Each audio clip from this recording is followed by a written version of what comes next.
Ai vola na vosa vaga imbale-mbale, wasindua. A vosa vaga imbale-mbale i Solomoni na luveite vita, na tui Israeli.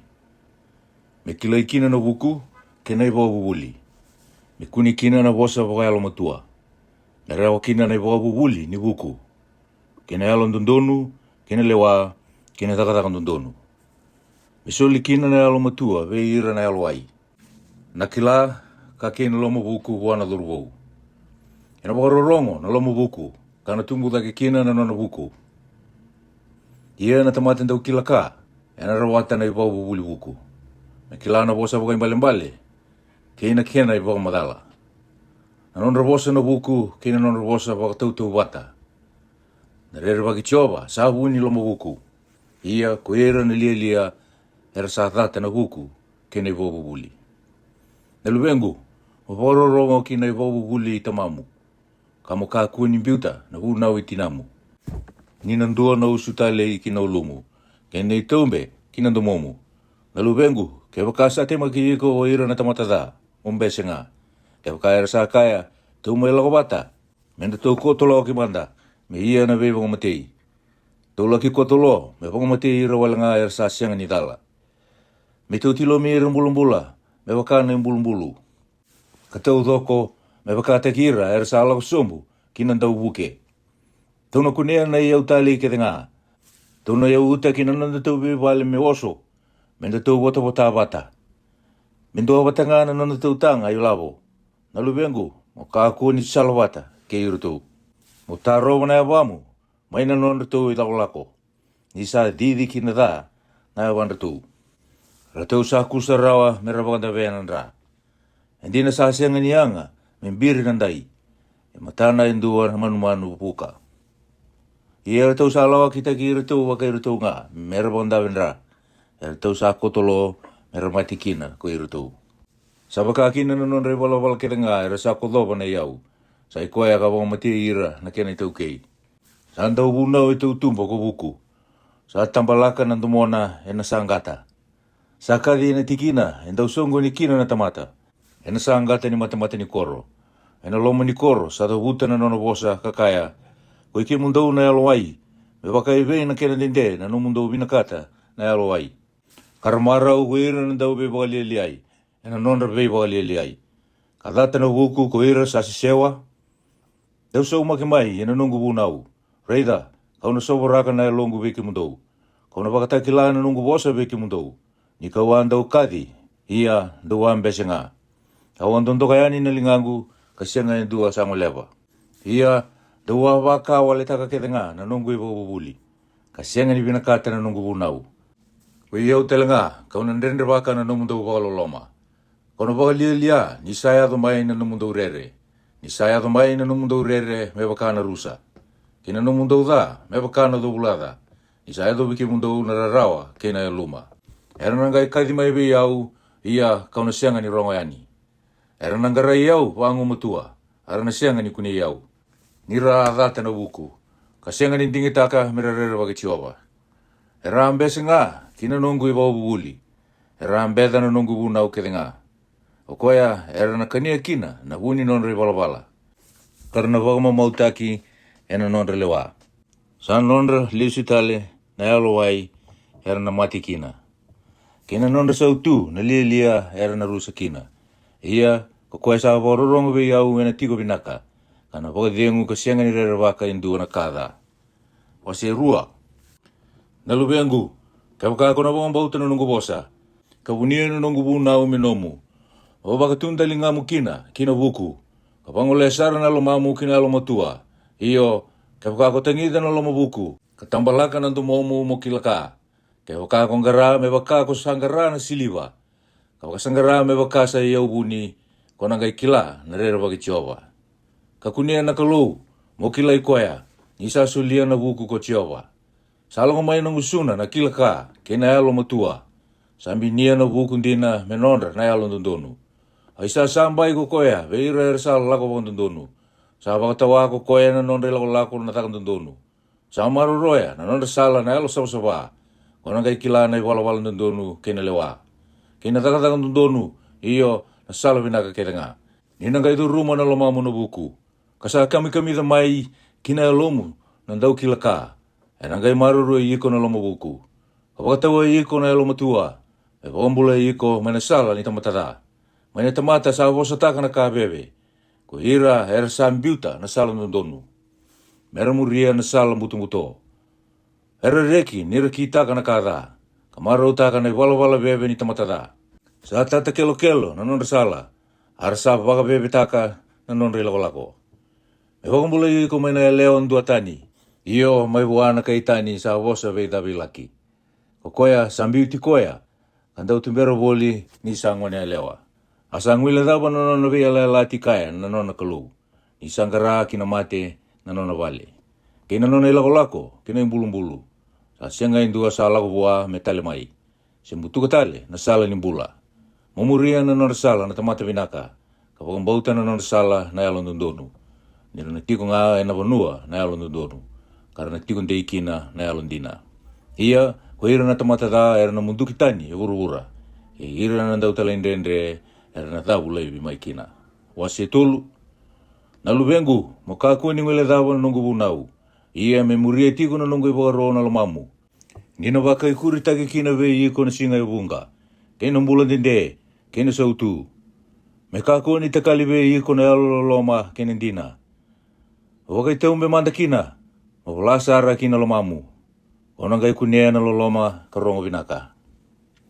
Hena mate ni kalou, kena mate ni tamata. Wararabi vichi awa na buni alomu. Kamu kaku ni wararabi kina nomu ya alomu tua. Wakarongo taka buana nomu sala ketanga. Ena pakandundunu taka na nomu ilako kokoya. Mukaku ni nanuma ni kusa buku. Morera bagi chiawa kalakotani mainada. Hena kani mbula kina nomu vido. Kana baka utu kina na suimu. Mondoka i chiawa hena nomu iau. Kena iseu ni nomu wata ketanga. Ena gai tawasara kina na nomu lololo. Kabuang bale na nomu ikeli ni waini. Ena waini wou. Nalu bengu, makaku ni beda ni sa wabuli diko ko chiawa. Se alo wai ni sa wuno diko ko koya. Isai koya nga salomana ko chiawa. Sa wuno do ko koya. Bebaka sa iya na tamata buana lubena. Sa vina kata ko koya. Sa kalungata na tamata sa kunia na buku. Kaya na tamata sarawata na yalo mutua. Ni sa vinaka na dawi woli kinakada na dawi woli ana siliwa. Akena tumbu talanga sa vinaka kada na kena tumbu na kolondina. Sa iyo lewu kukoya. Kasa iyo leilai na rupi. Iya nakaketanga ko sandomona sa siyang niyanga. Beba katau batani kaya. Ambulan dende sa tiko ane lingay matau. Kasa tiko ane linganay mawi na iyaw kaya na wakaroroko. Ano na sala ni binaka. Ano na ilako kaya talanga na ilako ni wakadenu. Akau ni bula ko koya beira era taura. Kasa kalunga to ko koya dua sa taura motu tiko. Sa tau ya buta ke buru ko chiova. Ena non buku. Kasa waru ta kilo malangi ena non lewa. Ena non alo motua samba suki kina na waiti tombu. Kasa tau na tiengu meno. Na lubengu me ka ko ni ali matamu na kaungori. Mo taura nga na buku dina kena lewa binaka. Ena ngai kenambula ni alomu. Kena uku nindu momu. Kona ngai lako baka binaka ena no musala. Ia ena sianga ni tabu tunaya wamu. Niko saan tabo sombu kona sianga ni rere. Iyo kona tabo sombu kana binaka na no mumode. Kakua niko tanga ya taka na rere pakinda dala. Sena non rusa na ibala da ni sa ya mai. Nina no munga ko chiova babarabi wa. Kana taro na wamu ko koya me kakua ni tadori. Mukaku ni mbure itaka na kabinaka veira endundo no menondra. Ni sa rawe i komotakawa. Kaku ni kai buana kai nomu mola komanda. Kama ni lako tale mai. Auna kai sulebe iko hena mataka. Kani sa tuwe iko na kako ya. Kaku ni nakita na kada buana kai nomu. Ni sa tiko bako binaka ke iko. Kaku ni beileti walenga ke nandua na tamata. Eba ka sa sianga ni takadabe iko. Mukaku ni bubutaka na tamata bola baka saurara. Kamukaku talanga ni dingitaka indua na nona sala. Nisa ka baka sisila bichova na yalo watani. Asa tiko nga ke ira na yalo ndondonu na nona wasabuni. Na dunru chova sa tiko na nona vale na bola da. Ia sa baka lunga tataka ko na nona tiko na yalo ndondonu. Dina sa baka lia ira ko koya Ersan dau ve walili ai. Ia sasulia na loloma ve hira na alo malumalumu. Hira na buku, ena nondra na wakarokotaki. Ia sa nondra bota na lia beromandua. Wasi va. Doro ngoda na lubengu na nona buli na tamamundou. Ia ndo warurongo mundou kilakina na buku. Ni sasulia veke mundou na buli binaka. Duka kuning biuta na nungu bunau. Ni walu bena bau ko tamangu. Awa nona ngone ni toko, kasaba ka mene itaki au ko tinangu. Saba uli di au ko koya, kakabi au, mitauro matua na nungu bosa na lomamu. Mabong bauta na nungu ibuka roa mambula. Morawata manda na buku, morawata telanga na alo matua. Kakuni ngwele daba, makaku telanga ni lesutani may na bosa ni ngusungu. Kakuni beauty koya, kana maruro iko. Moloma ni koya, kana bakatawa iko ko koya. Saka libundondo nga na buku, morawata manda na buku. Ia, ena kakede ko sarawata, morawata bata ke na alo matua. Mutala ita ki koya, ena bueti iko kidake. Ena baka buna no mundokai, niko samu kuti koya. Ena baka isala taki iko ena uku talei. Ena sulebe iko na isala baka uku. Morongoda na lubengu, kapag bauta na nungu bosa. Ena kai bunga na mbaki ni numumbula. Hawa baka bulida be iko na sala ni huku. Au sa tumberi iko, ena sala nondonu. Niko sala ko tu, ena sianga ni baka lenga-lengai na yabamu. Ia niko sa didi tu, kona sianga ni tarambe. Tauro matua na iwa buli, kakua ni laiwa. Mabomba uti koya, ni sano mabuni mbula ko koya. Mo kakua ni lakoba na nonda sala na iwa balada. Kakua talanga ni muria na nonda ilako na tamatada. Mumbiu tanga, kakua ni toroba. Ngole tani maikina kalako taniani. Niro sa sianga ni mode, kaya bakaira sianga ni takaba na kada. Ara sa sianga ni mode rawa, kaya bakaira sianga ni amanda na biwa tani. Niro sa kania na mandrai ni da, kangunubo na waini ni bala koukoa. Ia na nonda sala na alondondonu sa bakana rarama sa dila tu. Sa lebu takitiko na kena rarama kaya doba na singa lebu. Ia na nonda sala na bala da sa bakana muto. Era sianga ni kila na kaya era sa taran bikina. Nalubengu, mabarorongo kina nungu bosa. Mabaka tunda lingamu kina kausa tukuna. Mereka ni alia matamu. Mutunga na nga kina huni alomu. Sabu ni mbula be ira era sakunea. Kasaka ni mbula kina ngondra tau loko. Mabaka tawa binakasara na alomu. Nisa taka maikina na buru ni mbula. Biuta tani be iko na ngusu tekialo. Ia na tembe ni ngusu bosa bebe. Mabaka yawa taka be iko. Ni rai wakandundunu yani na matamu, kinandakundaku ni matamu, mengarandonu nga kiliu. Malawande waka, na ilakalako ni abamu, ia, na musala kede nga, ena wakandundunu taki. Kakua ni kungoletani kinay matau, siya kinay mawi. Taro pa na abamu, manara. Wasi 5. Nalubengu, mawarorongo kinanungu buku. Wakalakalan dalingamu, kinanungu yalo matua. Mabambau te kina lalo mabuku, ia mitunga ena tembe ni ngusu muna bosa buku. Nisa titiri na oni maina tembe ni ngusu ni leo ndo tani. Asa kami kasara na ngusu na kasengai na waiwai. Ia sanga ngana kene woti me wakana nduba nganga. Kasanga ata me wakana isele wa umbatirua. Sala ko sombu kinamate na yawana. Saya do na bulu na nona ilako. Deko baka sama taka na sala ni bula. Sabi lako yaki na nona ibalabala endre mukila. Dorong dia umanda rongone. Kaku ni lakotani maino bosa ni ngusungu. Mamuria ngana salatani menrau bea waki kaya.